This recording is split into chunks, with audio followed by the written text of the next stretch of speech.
Roh Kudus hadir di sini, mengalir di bait suci. Perkara ajaib pun terjadi, kuasa mujizat nyata, karena Roh Allah sedang bekerja. Roh Kudus hadir di sini, mengalir di bait suci. Perkara ajaib pun terjadi, kuasa mujizat nyata, karena Roh Allah sedang bekerja. Tiada yang mustahil dan tiada yang sukar bila Roh Allah turut bekerja. Tiada yang mustahil bagi orang percaya, karena Roh Allah turut bekerja di antara kita.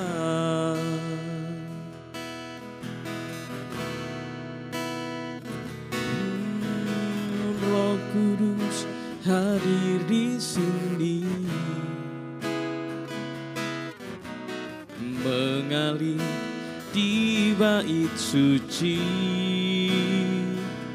Perkara ajaib pun terjadi, kuasa mujizat nyata, karena Roh Allah sedang bekerja.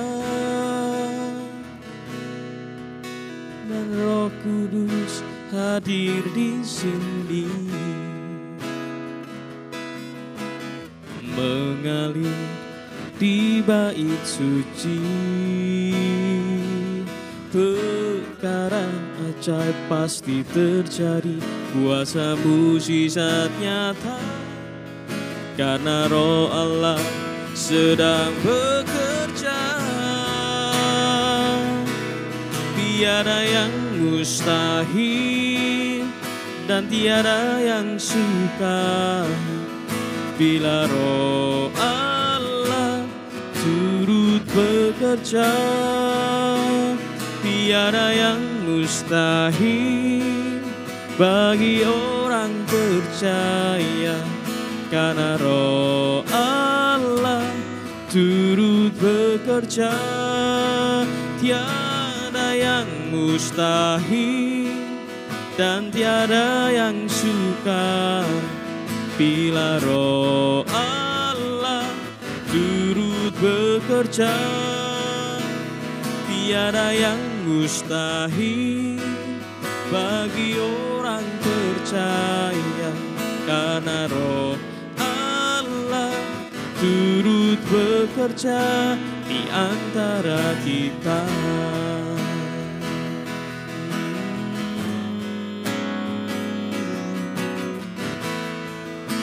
Kami percaya Roh-Mu bekerja, memulihkan setiap kami, menyembuhkan sakit kami, memulihkan hati kami. Haleluya, kami sembah-Mu.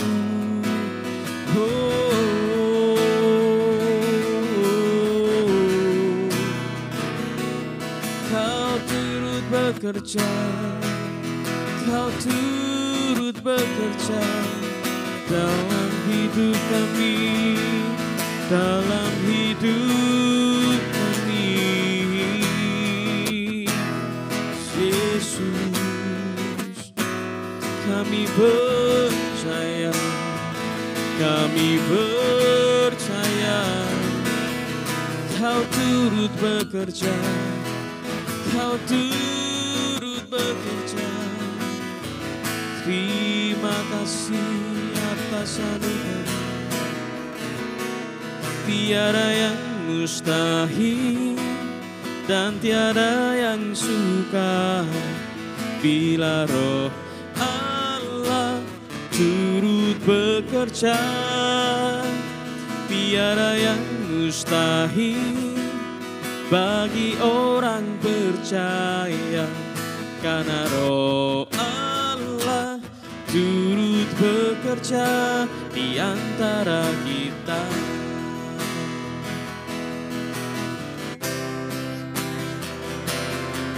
Tiada yang mustahil dan tiada yang sukar bila Roh Allah turut bekerja. Tiada yang mustahil bagi orang percaya, karena Roh Allah turut bekerja. Karena Roh Allah turut bekerja, karena Roh Allah turut bekerja di antara kita.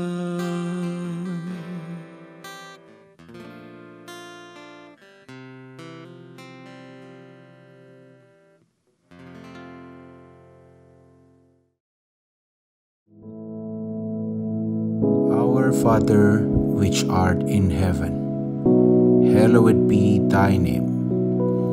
Thy kingdom come, thy will be done in earth as it is in heaven.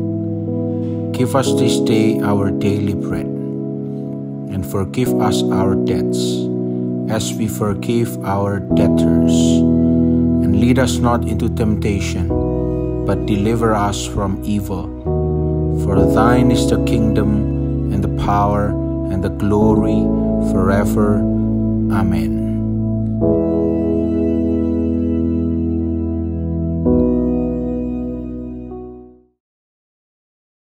Haleluya, puji nama Tuhan. Saudara sekalian, kita sudah berada di hari-hari di mana perayaan Natal sudah dimeriahkan di mana-mana sekalipun dalam kondisi pandemi seperti ini. Dalam keterbatasan untuk masalah berkumpul, berkerumun dan sebagainya. Di mana ada protokol-protokol kesehatan yang harus dipatuhi dan seterusnya. Tetapi apapun itu, Natal tetap terjadi.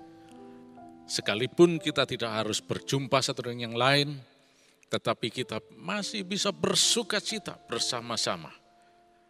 Karena kita tahu bahwa Natal ini adalah kelahiran Sang Juru Selamat. Untuk itu mari saat ini saya ajak saudara sekalian membuka di dalam Lukas pasal yang kedua. Kita baca ayat yang ke-11. Dikatakan demikian, hari ini telah lahir bagimu Juru Selamat, yaitu Kristus Tuhan di kota Daud. Haleluya. Dikatakan hari ini telah lahir bagimu Juru Selamat. Hari ini telah lahir bagimu Juru Selamat. Dalam bahasa aslinya dikatakan Simeron, Sotir, Juru Selamat, Soteria, keselamatan, Sotir, the one who saved, the Savior, penyelamat, telah lahir. Nah, kalau kita lihat ayat yang sebelumnya, supaya kita bisa melihat konteksnya, ini adalah pemberitaan yang disampaikan oleh malaikat-malaikat. Dalam ayat sebelumnya, yaitu ayat yang ke-10, dikatakan demikian. Lalu kata malaikat itu kepada mereka, jangan takut, sebab sesungguhnya aku memberitakan kepadamu kesukaan besar untuk seluruh bangsa. Ayat 11, hari ini telah lahir bagimu Juru Selamat, yaitu Kristus Tuhan di kota Daud. Ayat 12, Dan inilah tandanya bagimu, kamu akan menjumpai seorang bayi dibungkus dengan lampin dan terbaring di dalam palungan. Nah, sampai di sini pembacaan kita. Nah, jelas sekali dikatakan di sini, hari ini telah lahir bagimu juru selamat, yaitu Kristus, Tuhan, yaitu Masiah, yang diurapi, Mesias, Tuhan. Jadi juru selamat ini adalah Mesias yang diurapi itu, dan dia adalah Tuhan. Sebab tidak ada penyelamat yang lain kecuali Tuhan, Yeshua, Yesus, penyelamat, Kristus yang diurapi, the anointed one, the Messiah, Mesias itu. Jadi Natal berbicara mengenai lahirnya juru selamat. Nah, dikatakan hari ini telah lahir bagimu. Hari ini kapan? Karena kita tahu setahun kita punya kurang lebih 365 hari, 12 bulan. Hari yang mana? Nah, saudara sekalian, sampai saat ini kita sering mendengar bagaimana pemberitaan melalui baik apalagi sekarang media sosial itu semakin gencar di mana-mana dan semakin banyak orang bisa langsung mengaksesnya dan kemudian mengikutinya. Tapi kita harus hati-hati. Tidak semua yang diberitakan itu adalah sesuatu yang benar. Contohnya mengenai Natal ini, ada kelompok-kelompok orang yang skeptis yang mengatakan, hati-hati, tanggal 25 Desember itu sebetulnya adalah hari kekafiran, perayaan orang-orang kafir, paganisme. Karena itu dikaitkan dengan kelahirannya dewa matahari lah, yang apa ini dan sebagainya. Nah, sehingga banyak orang Kristen jadi bingung.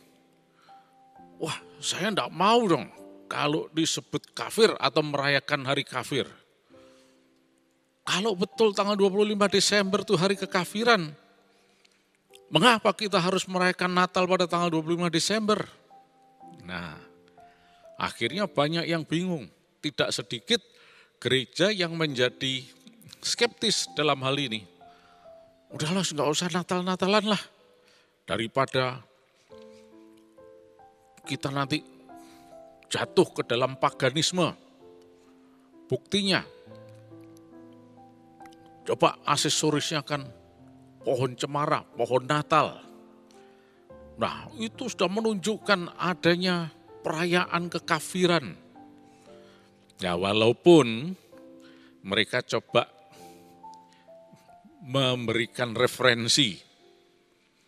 Antara lain ada yang mengatakan, oh itu dari Kaisar Romawi yang menetapkan itu. Dan sebagainya. Tapi kita harus waspada. Bahwa yang namanya iblis itu selalu berusaha mengacau. Dia itu penipu, pencuri, pembunuh, pembinasa. Iblis tidak suka kalau semua dalam keadaan baik. Oleh karena itu kita harus selalu penuh Roh Kudus, dipenuhi hikmat Tuhan, sehingga kuasa Roh Kudus itu selalu menuntun kehidupan kita. Sebab kalau tidak demikian, kita akan dengan gampang diombang-ambingkan. Contohnya dalam hal Natal ini saja. Mengenai tanggal 25, ini jadi ya topik yang cukup menarik karena bermasalah. Apakah benar tanggal 25 Desember itu sebetulnya perayaan dari kebudayaan kekafiran dan seterusnya dan sebagainya. Nah, untuk itu saudara sekalian, saya ingin menunjukkan, tetapi tidak mungkin dalam waktu singkat ini menunjukkan bukti-bukti mengenai apakah tanggal 25 Desember itu betul hari kelahiran Yesus atau bukan. Mungkin salah satu yang bisa saya tunjukkan di sini adalah mengenai adanya dokumen yang ada di dalam sejarah gereja. Kita tahu bahwa pada abad-abad permulaan itu ada kelompok yang disebut Bapak Gereja. Dan Bapak Gereja ini mempunyai peranan yang sangat penting. Baik itu dalam penjilitan, pengkanonan, pengkodifikasian Alkitab kita. Bukan mereka yang membuat Alkitab, bukan. Karena firman Allah itu dari Roh Kudus sendiri yang disampaikan dari ribuan tahun sebelumnya. Nah, kemudian para bapak gereja ini pada awal abad permulaan itu mulai mengumpulkan, dan tentunya di bawah pimpinan Roh Kudus sampai didapati adanya Perjanjian Lama, Perjanjian Baru yang berjumlah 66 kitab. Dan selain itu, para bapak gereja ini juga mereka yang menyampaikan ajaran-ajaran Yesus. Loh, bukankah Yesus sudah tidak ada, sudah naik ke surga? Dan para bapak gereja ini tidak ketemu dengan Yesus. Memang mereka tidak langsung ketemu dengan Yesus, tetapi mereka ini tampil karena mereka di bawah bimbingan guru-gurunya. Dan guru-gurunya ini ada yang langsung adalah para rasul sendiri, yaitu murid Yesus. Kita tahu bahwa seperti Yohanes, dia bukan tidak punya murid, dia punya murid. Ada Irenaeus, ada Papias, dan sebagainya. Dan kemudian Irenaeus pun selanjutnya punya murid lagi. Nah, jadi kita lihat bahwa ternyata ini tidak bisa diabaikan. Nah, para bapak gereja pun juga mendokumentasikan berbagai macam hal. Antara lain tata cara untuk merayakan perayaan baik itu Natal kah dan sebagainya. Antara lain khusus untuk tanggal 25 Desember ini ada juga catatan dokumen yang dituliskan untuk kita. Antara lain ada dokumen yang ditulis oleh salah seorang bapak gereja juga. Nah, dokumen ini berjudul Didaskalia Apostolorum. Atau mungkin secara bebas ini bisa dikatakan sebagai berbagai ajaran para rasul, apostel, ya. Nah, khusus mengenai tanggal 25 Desember ini juga ada dicatat di sana. Nah, ini kalau kita baca tulisan dari Hippolytus yang terdapat di halaman ke-19 mengatakan begini. The apostles, ini diterjemahkan dalam bahasa Inggris, saudara. The apostle have also decreed that they should make the day of the Epiphany of our Savior to be the beginning of the yearly feast on the 6th of January, second konon, according to the number of the Greeks. Nah, ini terdapat di kitab atau buku ajaran Bapak Gereja Didaskalia Apostolorum, ya, halaman yang ke-19. Wah, saudara mungkin kaget. 6 Januari kan, berarti bukan tanggal 25. Tunggu dulu. Penghitungan penanggalan atau kalender itu ada banyak. Pada masa kita ini aja yang kita kenal ada penanggalan Cina, penanggalan Arab, bulan-bulan penanggalan Jawa, ada penanggalan Yahudi, ya, dan masih banyak lagi. Tapi secara internasional yang dipakai adalah penanggalan Gregorian. Nah, yang kita pakai saat ini, ya, secara internasional. Jadi, saudara sekalian, kalau menurut Gregorian ini adalah bulan Desember tahun 2021. Tetapi menurut penanggalan Yahudi, lain lagi. Penanggalan mereka tahunnya 5782. Nah, penanggalan Cina lain lagi, ya, dan sebagainya. Jadi dikonversikan. Nah, lalu mengenai tanggal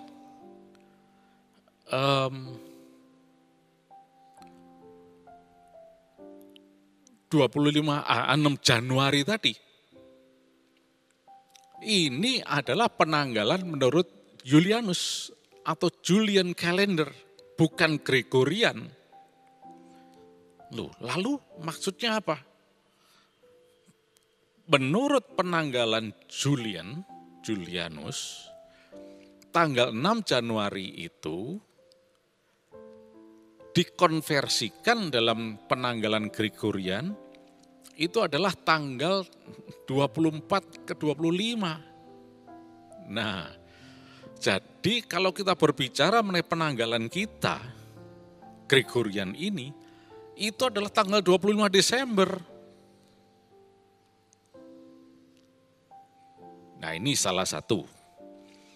Dan nanti ada lagi data-data di dalam Didaskalia Apostolorum ini yang menunjukkan bahwa perayaan hari kelahiran Yesus itu harus dilaksanakan pada tanggal 25 Desember. Karena apa? Pada waktu Yesus lahir itu bertepatan juga, ini kalau menurut penghitungan mereka, ya, bertepatan dengan tanggal 25 bulan Kislev. Nah, ini adalah perayaan Hanukkah, the dedication, feast of the dedication. Nah, itu ada di dalam Yohanes 10 ayat 22. Nah, jadi kalau kita belajar sejarah, ada banyak sekali dokumen-dokumen yang menyatakan mengenai Natal ini. Dan ini fakta sejarah, ya. Antara lain, ya, dokumen ini mengatakan begini. Peliharalah hari kelahirannya, yaitu Natal, setiap tahun pada tanggal 25 bulan ke-9 Ibrani, yaitu Kislev. Atau juga sama dengan tanggal 29 bulan keempat Mesir, atau bulan Qiyah. Nah, jadi ada penanggalan lagi. Mesir punya sendiri penanggalan. Nah, 25 Kislev seperti saya ungkapkan tadi, pada saat Yesus lahir itu tepat sama dan jatuh pada tanggal 25 Desember tahun penanggalan Gregorian. Jadi, saudara sekalian, dari data-data ini kita melihat ini masih banyak dokumen yang lain. Ini baru salah satu dokumen yang ada. Jelas bahwa kelahiran Yesus itu memang ditetapkan tanggal 25 Desember dengan beberapa patokan yang ada. Dan ini ditetapkan ini jauh sebelum munculnya teori-teori yang mengatakan bahwa 25 Desember itu adalah perayaan kekafiran. Karena Didaskalia Apostolorum ini itu pada abad ke-1 dan ke-2. Sudah ada dokumen itu. Fakta sejarah. Nah, lalu mungkin saudara akan tanya, lalu siapa yang mencetuskan? Yang mengatakan bahwa Kaisar Romawi yang menetapkan ini. Ini baru muncul pada abad 17-18, jauh sekali. Dicatat antara lain ada seorang teolog yang bernama Paul Ernst. Nah, ini dia mulai mencurigai mengenai tanggal 25 Desember ini. Tapi dia tidak bisa memberikan data-data yang jelas, yang didasarkan atas fakta sejarah. Hanya perkiraan. Ada lagi yang mengatakan, wah, Yesus lahir pada Sukot atau Hari Raya Pondok Daun, Tabernakel. Ini Hari Raya Sukot ini mundur lagi sekitar September Oktober. Lah ini juga sama enggak masuk akal. Enggak ada data sejarahnya, fakta sejarahnya. Ini data otentik yang kita pelajari ini dari para bapak gereja. Ada banyak nama dari bapak gereja ini yang menjelaskan mengenai kelahiran Yesus ini.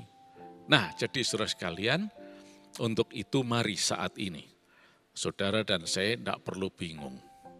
Memang tanggal tidak membawa dampak yang terlalu besar ya dalam hidup kita. Tetapi iblis ini berusaha mengacaukan. Akhirnya membuat kita menjadi bimbang dan ragu. Setelah bimbang dan ragu, akhirnya kita tiba pada kesimpulan, apa Yesus itu ada atau tidak sih? Nah, padahal tadi firman Allah katakan, hari ini telah lahir bagimu Juru Selamat, yaitu Kristus, Tuhan di kota Daud. Dia adalah Juru Selamat kita. Nah, kalau kita bimbang terhadap Juru Selamat, lalu bagaimana dengan keselamatan kita ini? Nah, itulah sebabnya saudara sekalian, mari saat ini kita tidak perlu bimbang. Ya. Sekali lagi, saya jelaskan bahwa fakta sejarah menunjukkan bahwa Natal itu adalah tanggal 25 Desember. Masalah kita merayakan pada tanggal itu atau tidak ada masalah. Terserah, bebas. Tetapi kita tidak usah bimbang ragu, karena fakta sejarah mencatat bahwa tanggal 25 Desember itu hari kelahiran Yesus. Dan iblis berusaha mengacaukan dengan memakai orang-orang yang gampang dipakai untuk membuat kekisruan ini. Oleh karena itu kita tidak usah mau dipengaruhi oleh semuanya itu. Kita tetap percaya bahwa Yesus itu adalah juru selamat kita. Dan fakta sejarah menunjukkan memang dia lahir pada tanggal 25 Desember pada waktu itu, dan 25 Desember yang sama penanggalan Gregorian yang kita pakai hari ini. Puji nama Tuhan, Juru Selamat saudara dan saya, Yesus Kristus adalah Tuhan yang hidup dan berkuasa. Selamat Natal. Terima kasih Tuhan, Engkau Allah yang baik. Pada Natal ini kami diberkati berkelimpahan, kami sehat, kuasa darah Yesus melindungi kami semua dan tidak ada pengganggu termasuk virus corona apapun yang bisa menyentuh. Kami sehat dalam nama Yesus. Nama Tuhan dipermuliakan. Iblis sudah dikalahkan. Terima kasih Tuhan. Di dalam nama Tuhan Yesus Kristus. Haleluya. Amin.